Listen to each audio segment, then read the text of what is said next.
జై హింద్, జై భారత్, జై తెలంగాణ. ఫ్రెండ్స్, నేను మీ Girish Taramoni. Welcome to our channel Chitragupta.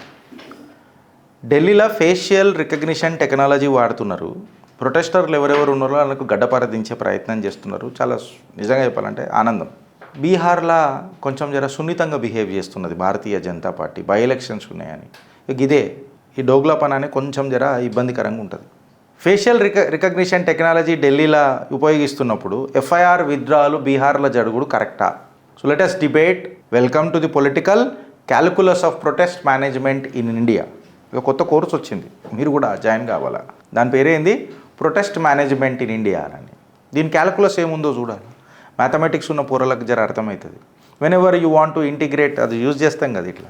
Now it's by parts. First function ఏందిడా? ఢిల్లీ. సెకండ్ ఫంక్షన్ ఏంది? బీహార్. ఇంటిగ్రేషన్ బై పార్ట్స్ నేర్చుకుందాం. First function integral of second function minus derivative of the first function into DX. అంతే formula. అప్పుడు చదివింది ఇప్పుడు కూడా బాగానే గుర్తుంది. తప్పుపోతే తిట్టకుర్రి, కామెంట్ రూపంలో చెప్పుర్రి. ఢిల్లీ కాడికి జర మాట్లాడితే ఈ కాక్రోచ్లు అన్ని కార్లో ఏడిపోయినాయి. కపిల్ సిబ్బల్ ఇంటి కాడికి పోయినాయి.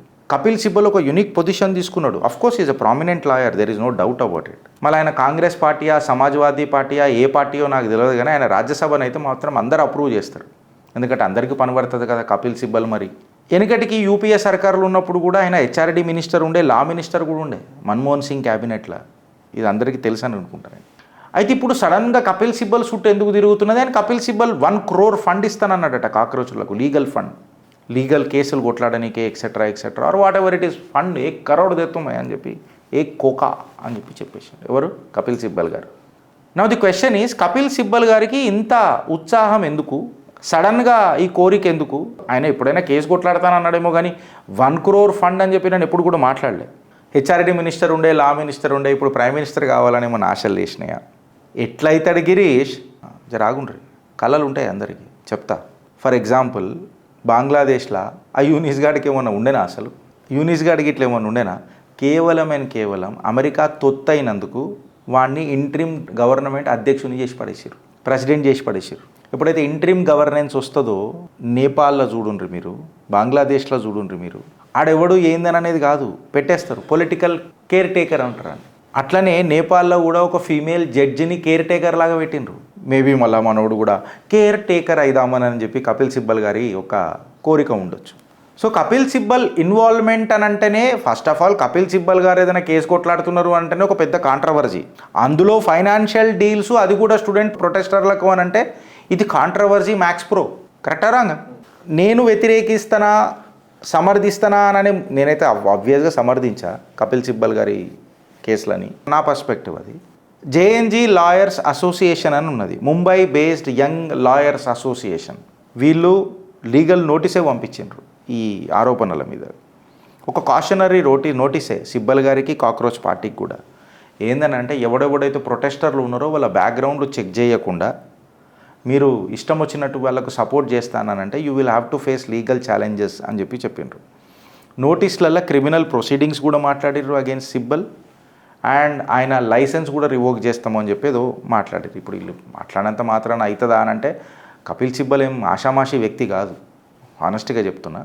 బట్ आवाज़ उठाया गया, अगर आवाज़ उठाया गया, अगर आवाज़ में दम है और आवाज़ में आधार भी है तो लड़ाई निराधार तो नहीं होगा ना. కరెక్టా రాగా నేను అన్నది? సిబ్బల్ ఏమని మాట్లాడుతున్నారంటే, 1 crore కంపెన్సేషన్ అనేది యంగ్ లాయర్స్ అసోసియేషన్ దీన్ని వ్యతిరేకిస్తుంది. అసోసియేషన్ ఏమంటుందనంటే, మీరు అల్గావాదులకు, ఆందోళన జీవులకు, ఎవడెవడైతే సంఘ విద్రోహ శక్తులు ఉన్నాయో వాళ్లకు లీగల్ సపోర్ట్ ఇచ్చుడు అనేది చట్టరీత్యా నేరమే కదా. అంటే మీ పదవి దుర్వినియోగం చేస్తున్నారు కదా, ఇది ఫైనాన్షియల్ మిస్కండక్ట్ కూడా కదా అని చెప్పి వాళ్ళ గంభీరమైన వాదన. అది ఎట్లుంటుంది అంటే, చిలికి గాలివాన తగిలినట్టు కపిల్ సిబ్బల్ గారిది పాతది ఒక సూసైడ్ నోట్ బయటకు వచ్చింది. ఆ కాంట్రవర్సీ, ఆ లేఖ బయటకు వచ్చింది. ఆ లేఖ ఏందనంటే, ex Arunachal Pradesh chief minister suicide commit చేసిండు. సూసైడ్ కమిట్ చేసి ఒక లేఖ రాస్తే, ఆ లేఖలు ఏం రాసిండంటే, నేను కొంతమంది జడ్జుల పిల్లలు, రాజకీయ నాయకుల ఒత్తిడి వల్ల నేను నా జీవితాన్ని ఖతం చేసుకుంటున్నా, సూసైడ్ చేసుకుంటున్నా అని చెప్పి రాసిండు. అందులో కపిల్ సిబ్బల్ పేరు కూడా ఉంది. ఏదో 77 కోట్లు అడుగుతుండ్రు నన్ను, నేను ఏడికేం తేవాలా, ఈ లంచం ఏడికేం తేవాలా అని చెప్పి ఎక్సెట్రా ఇదంతా మాట్లాడుతుండ్రు. The reasons unknown. ఇప్పటిదాకా మనకు రీజన్స్ తెలియదు. ఏంటంటే ఈ కేసుని మాత్రం దఫనాంచి పెట్టిండ్రు. ఇప్పటిదాకా మళ్ళా పొలిటికల్ కొల్యూజనా లేకపోతే వ్యవస్థ దీన్ని బయటికి తీసుకురా అనుకుంటుందా, బరాలు ఈ మ్యాటర్ని అయితే సప్రెస్ చేసిండ్రు. ఈ ఇన్వెస్టిగేషన్ కూడా అక్కడనే ఆగిపోయింది. మళ్ళీ ఇది కపిల్ సిబ్బల్ గారి క్రెడిబిలిటీకి ఏ రకంగా దెబ్బతీస్తుందా లేకపోతే ఆపర్చునిటీ అవుతుందా అనేది ఇక నాకు అర్థమవుతలేదు. బరాలు ఈ టాపిక్ అయితే బాగా నడుస్తుంది. పొలిటికల్ ఫ్రాగ్మెంటేషన్ కూడా ఉన్నది. I mean to say from the perspective of the role of leaders, opposition leaders. Cockroach party యొక్క బ్యాకింగ్ ఏంది అని చెప్పి మనం చూస్తే ఇక్కడ కాక్రోచ్ల మెంటాలిటీ అనేది క్లియర్ కట్గా అర్థమైపోయింది. కుచ్ భీ హై హమ్ ఖానే కో ఖరాబ్ కర్నా హై, కుచ్ భీ హై जो खाना पड़ोसा गया टेबल पे उसको ख़राब करना है. ఇది అలా అజెండా. గిరీష్ ముద్దా बहुत बड़ा गंभीर है, किस तरीके से बात कर रहे हो आप అని చెప్పి మనం మాట్లాడితే ఇక్కడ ఖానా అని చెప్పి అయితే నేను అంటున్నా చూడు, ఖానా జాగాలను భారత్తి పెట్టు, భారత్తి ఖరాబ్ చేద్దామనే ఉద్దేశంలోనే ఉన్నారు వాళ్ళు. అడు సౌరవ్ గడు వచ్చి నాకు సౌరిన్ ప్రామిస్ చేసిరు. సౌరిన్ ప్రామిస్ ఏంటని ఉంటే అదరా రాజకీయాలల్లో అంటే నువ్వు వచ్చి అమ్మ నక్కని తిట్టేసి ప్రైమ్ మినిస్టర్ని సీసీ కెమెరాలు వలగొట్టి పోలీసు వాళ్ళ నెత్తులు వలగొట్టి ఫ్రాక్చర్ చేసి సౌరిన్ ప్రామిస్ లేకపోతే మేము వినము అని అంటే ఈసారి నా కొడుక పోలీసులు దూరం మాట ప్రజలే వస్తారు ఇక మీ దగ్గరికి. సీరియస్గా చెప్తున్నా. లాస్ట్ टाइम HJP कुछ बड़ा पार्टी का जैसा अवतार नहीं लिया, लेकिन इस बार तो हम ही लोग आवाहन करते हैं HJP का. और तुझे पता है ना HJP का मतलब क्या है? हिट जनता पार्टी. अब कॉकरोच को मारना है तो हम हिट जनता पार्टी, तो वो ज़्यादा जरा उसका लास्ट टाइम आह्वान हम लोग ठीक से नहीं कर पाए, लेकिन इस बार तो దగ్గరుండి మరి సప్పట్లు కొట్టి మరి సీటు కొట్టి మరి పిలుస్తాం. జా కాక్రోచ్ వా హిట్ బజాకే. ఇది నువ్వు యాద పెట్టుకో సౌరవ్, నీకు చెప్తున్నా. ఆ బర్గర్ తింటప్పుడు బద్దలు వలిగిన చూడు కానీ అడుగు, ఆడేరా కిరాయి డ్యాన్స్లు ఆడతారు చూడు, దయ్యానా అని పేరు పూచిన బతాయిగా. సో ఇవాళ కాక్రోచ్ పార్టీని ఎవడెవడైతే బ్యాక్ చేసిండు చూడు, especially completely dominated by the leftist mentality. Complete cockroach ఏదైతే జరిగింది కదా, కంప్లీట్ లెఫ్టిస్ట్. దాంతో కాంగ్రెస్ కూడా ఈసారి చాలా జాగ్రత్తగా డీల్ చేసింది దీన్ని. దేశానికి అగెన్స్ట్గా స్టేట్మెంట్లు అట్లాంటివి కాకుండా కాంగ్రెస్ ఒక తన సొంత అజెండా తీసుకొని వచ్చి ముంగడుకోనికి ప్రయత్నం చేసింది. కానీ ఇక్కడ దేశాన్ని విడగొట్టాలా అనే తత్వం లెఫ్టిస్టులది క్లియర్ కట్గా బయటపడ్డది. ప్రకాశం లేని రాజులై, మువ్వా శత్రువులై, నేను మొత్తం పేరు చెప్పలే, మీరు ఊహించుకోర్రి. ఇలా లాజికల్ బ్యాటిల్స్ ఏడైనా ఉన్నాయి. లీగల్ పొలిటికల్ ఈకో సిస్టమ్ ఏ రకంగా ఉంది. కపిల్ సిబ్బల్ ₹1 కోటి ఇస్తానన్నాడు. ఇప్పుడు जय श्री राम అంటే नहीं ये नारा नहीं लगेगा, लेकिन नारे तकदीर नारा तो लगेगा. मुद्दा तो नारे तकदीर की नहीं थी, मुद्दा तो धर्म के बारे में था नहीं. करेक्ट रहा मुद्दा तो पेपर लीक का. जब मुद्दा था पेपर लीक का तो ये स्टेटमेंट क्यों आए అనేది ఒక పెద్ద క్వశ్చన్ కదా. మళ్ళీ దీని మీద ఏం మాట్లాడతాడనంటే ఎవడు మాట్లాడాడు. యోగేందర్ యాదవ్ లాంటోడు ఏం మాట, ఇక పార్లమెంట్ కాదు ఏం కాదు చట్టాలన్నీ రోడ్ల మీద అయితే అని అన్నాడు. తిరిగి రోడ్కి జిందగీల అన్నవాడ రోడ్లలో అయితే తయారైనా. నాకు ఒక మంచి మాట వచ్చింది, గజ్జి కుక్క గలీజ్ పని చేస్తుందని. ఇక నేను మింగుకుంటున్నా అంతే. ఇక జర భారత్ కల్చర్ కూడా తెలియదు వీళ్ళకు. ఢిల్లీ పోలీస్ అయితే ఫేషియల్ రికగ్నిషన్ టెక్నాలజీ తీసుకొని పోతుంది చూడు, అట్టెట్లా మా ఫ్యామిలీ నన్ను హరాస్ చేస్తుర్రు అని అనంట. నేను ఆ ఫ్యామిలీ నన్ను అడుగుతున్నా, తుమారా నామ్ క్యా, తుమారా డెసిగ్నేషన్ క్యా. నువ్వు పోలీసు వాళ్ళని అడిగినప్పుడు వాళ్ళకి ఎంత భయం అయిందో వాళ్ళ కుటుంబ సభ్యులకు. ఆ రోజు నువ్వు మాట్లాడింది సంసారం అయితే పోలీసు వాళ్ళు ఫేషియల్ రికగ్నిషన్ టెక్నాలజీ యూజ్ చేసి నిన్ను బీహార్లోనైతే పోస్టర్లు పెట్టిండ్రు. బీహార్లో ఆడదాకా పోయి సడన్గా బై ఎలక్షన్స్ ఉన్న జగల ప్రశాంత్ కిషోర్ ఎన్నో పోటీ చేస్తున్నాడు. ఆడ జర చల్లబడ్డరట. డీజీపీకి పోయేదో లెటర్ ఇస్తే నేను చూస్తాను అన్నాడట. చూస్తారా లేరా అనేది పక్కకు పెట్టు, నాకైతే మంటలేస్తుంది. అసలు ఎందుకు రానిచ్చారు ఫస్ట్ ఆఫ్ ఆల్ లెటర్లు పట్టుకొని వచ్చినప్పుడు? సరే డీజీపీ దగ్గరకు వచ్చినప్పుడు లెటర్ తీసుకోవాలన్నప్పుడు తీసుకోవాలి కదా గిరీష్, అది మర్యాద కాడదాకా ఓకే. బట్ మీరు హకీకత్లో బై ఎలక్షన్లు ఉన్నాయని చెప్పి కేసులు తీసేస్తాం అది ఇదని అంటే రాషన్ పానీ తీసుకొని ఉతుకుతాం. ఇక సీరియస్గా చెప్తున్నా, కరెక్ట్ కాదు. अगर कोई देश के खिलाफ गया साला उसको तो छोड़ने का ही नहीं, मतलब ही नहीं होता. इलेक्शन सुने ना, इलेक्शन जाएंगे, देश रहना चाहिए. पार्टियां आएंगी, पार्टियां जाएंगी, पर ये देश रहना चाहिए. ఒక్క ఎఫ్ఐఆర్ కూడా విత్డ్రాల్ కావద్దు.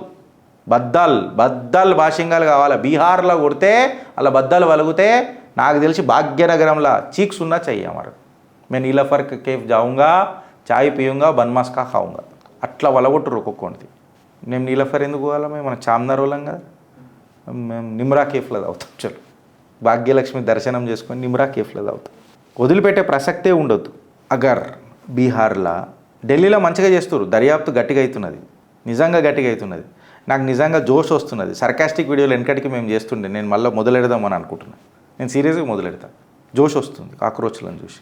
అగర్ బీహార్ ఎఫ్ఐఆర్ విత్డ్రాల్ అయితే దో కదం పీచే సర్కార్ అని చెప్పి మాట పడుతుంది.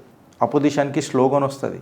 హర్ బార్ మోదీ సర్కార్ అన్నప్పుడల్లా మేము గర్వపడ్డాం, బార్ బార్ మోదీ సర్కార్ అన్నప్పుడు కూడా మేము గర్జించినాం. అబ్కీ బార్ దో కదం పీచే సర్కార్ అని చెప్పి వాళ్ళు స్లోగన్ తీసుకుంటారు. నేను ఎందుకు చెప్తున్నా ఈ విషయం అని అంటే, ప్రతిదీ సెలబ్రేషన్ మోడ్లో పోవద్దు, కొంచెం వెయిట్ చేయాలా. Some times not taking a decision is a biggest decision తీసుకోకపోవడం కూడా ఒక పెద్ద డెసిషనే. ప్రతిదీ మాస్టర్ స్ట్రోక్ అని చెప్పి మీరు ప్రొజెక్ట్ చేయకుండ్రి, అది అప్పుడప్పుడు మోదీ గారి చెవికి ప్రాబ్లం అవుతుంది. తప్పులు అయితేరా, మనుషులు అన్నాక తప్పులు అవుతాయి. ఆయన చేసిన తప్పు కాదు ఇది. మినిస్టర్ ఉన్నాడు కాబట్టి ఖచ్చితంగా ఆయన మీదికి రుద్దుతారు ఇది. అయినా మోదీ సర్కార్ ప్రధాని గారిని ఏం కింద పడేటట్టు చూడలే. ఆయన మొన్న పార్లమెంట్కి వచ్చినప్పుడు అందరు మంచి సపోర్ట్లు గట్టికి కొట్టి పిలిచిండ్రు. అంటే క్లియర్ కట్గా ఒక నరేటివ్ ఉన్నది. नीचे वाले अगर गलती करे, माफिया वाले अगर गलती करे, वो शाखा का या मंत्रित्व शाखा चलाने वाला प्रधान है तो ऑब्वियसली उनके ऊपर भारी पड़ा.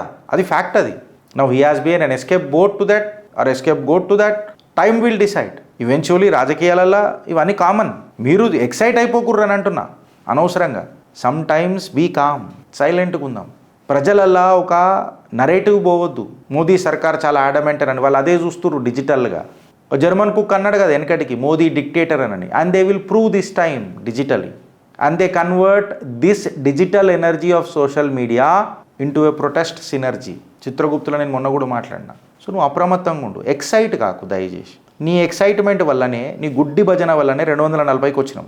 చెప్పాలా ఈడు బేకార్గాడు అయితే ఆడు బేకార్గాడు అని చెప్పాలా.